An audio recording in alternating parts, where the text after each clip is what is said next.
Okay, friends, Doc South here. And, I think I've told this story before, but I want to tell it again.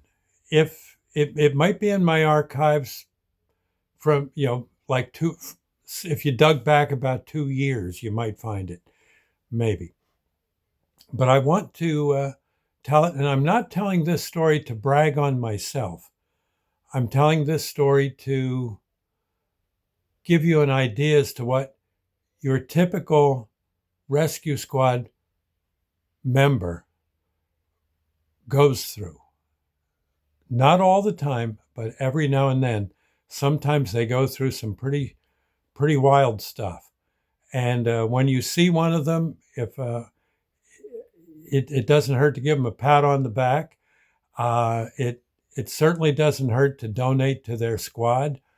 It's good people doing a very very hard and sometimes scary job.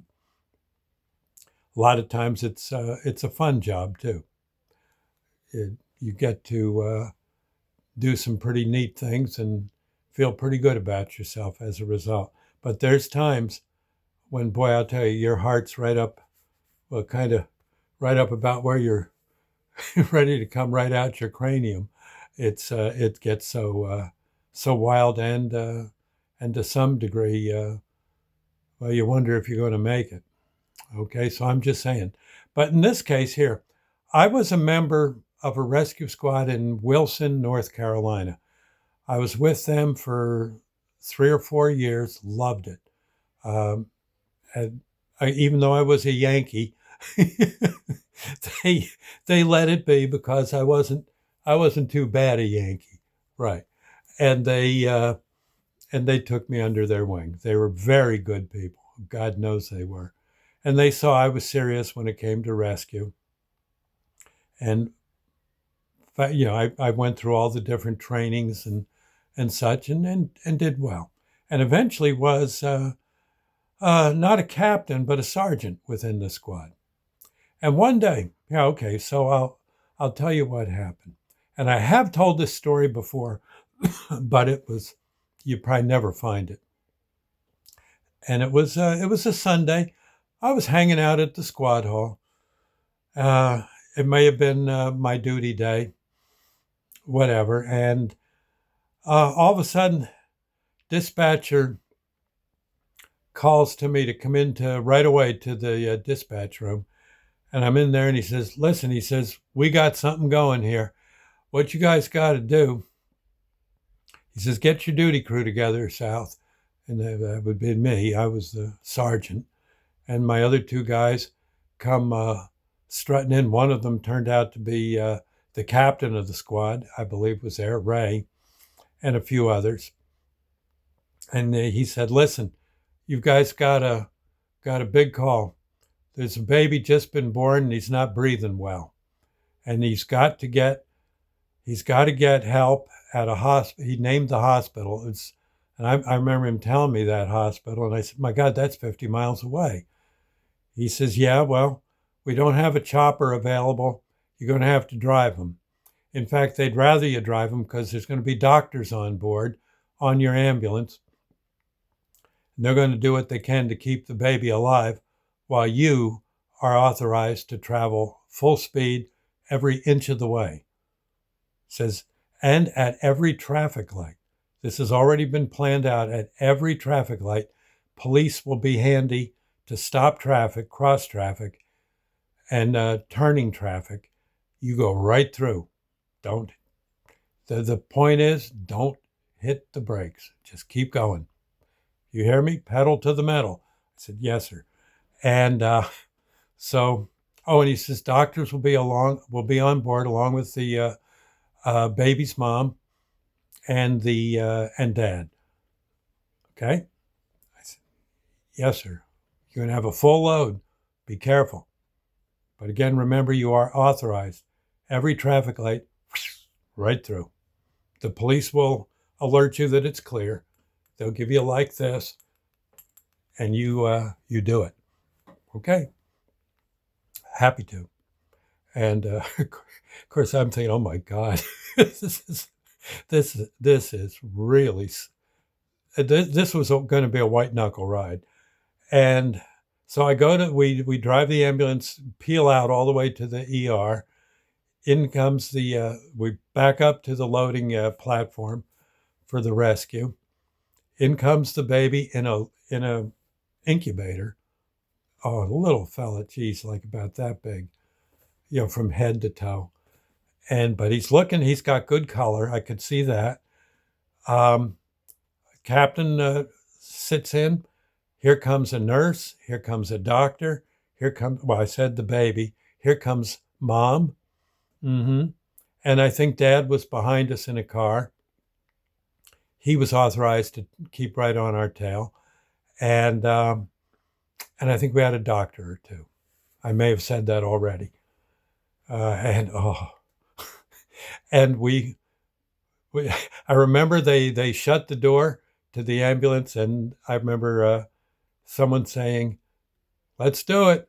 Okay, and it might have been me. I don't know. By this point, I'm heading down. I'm heading down the road and flying.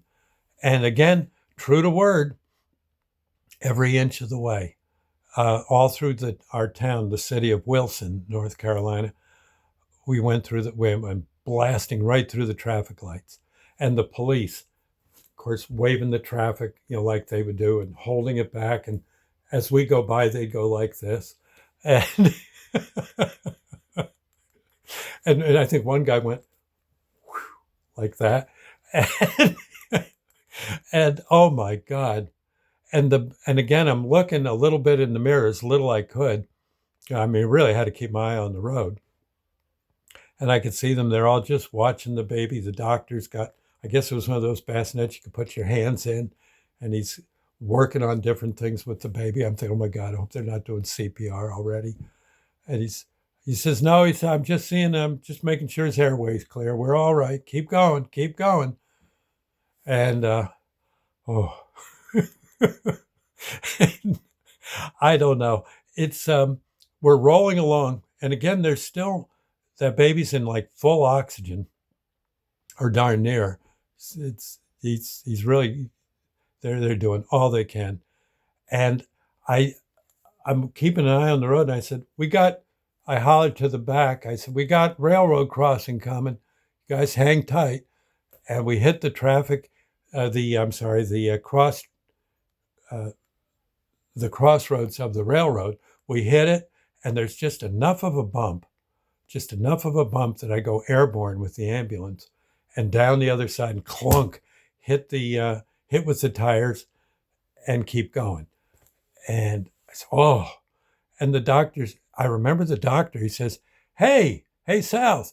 I said, what? He says, you won't believe this, but still go fast. You don't have to go as fast because the little fella's breathing, but keep it going. Go all through the lights and everything. I said, yes, sir. And the little fella had started breathing. And I remember my captain saying, hey, you got the save. I said, oh my God.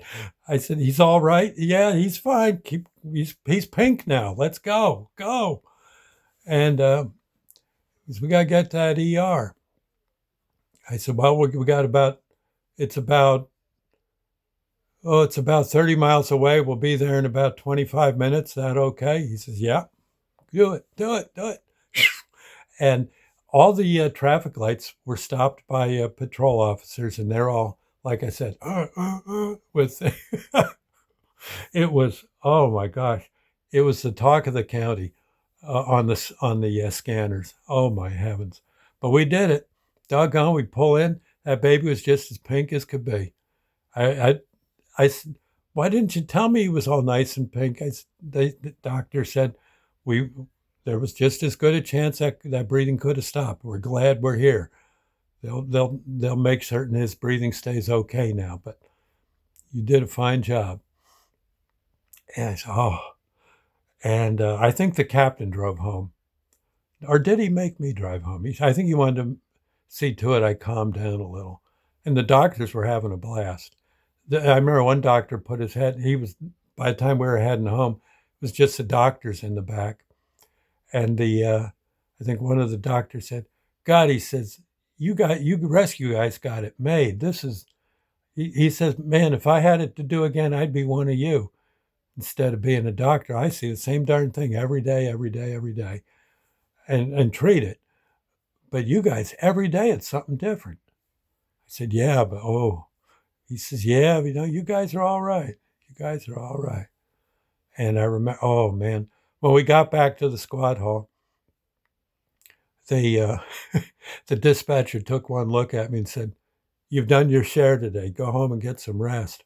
I said, "I think I'll go home and have a beer." He says, "That might be a good idea." I did I did imbibe now and then back in those days. Well, I was in the South. You got to drink beer. God, they look at you funny. So so I had me a beer or two and watched some movie on my television set. Next I know, it was morning. Whew. But yeah, I found out later the baby was just fine. He was going to be a nice, healthy little young fella, all in due time. And I guess now he'd be he'd be about 40 or so. Jeez. And a lot of the people I was on that ride with, well, they'd be like me. They'd be fairly old now. Jeez, with their memories to share, like I just did with you. Hopefully, you've got some cool memories as well. Get them on a screen because it's nice. You figure in the future years, people will like to know what you did back in the day. Yeah.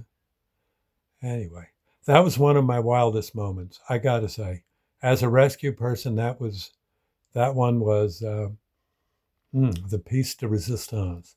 Although there was a few others where we ran past guys with guns to go take care of the people they just shot, and that's not necessarily the safest thing you'll ever do either. A lot of shooting, more than you realize. I'll catch you later. God bless. Love one another. Bye now.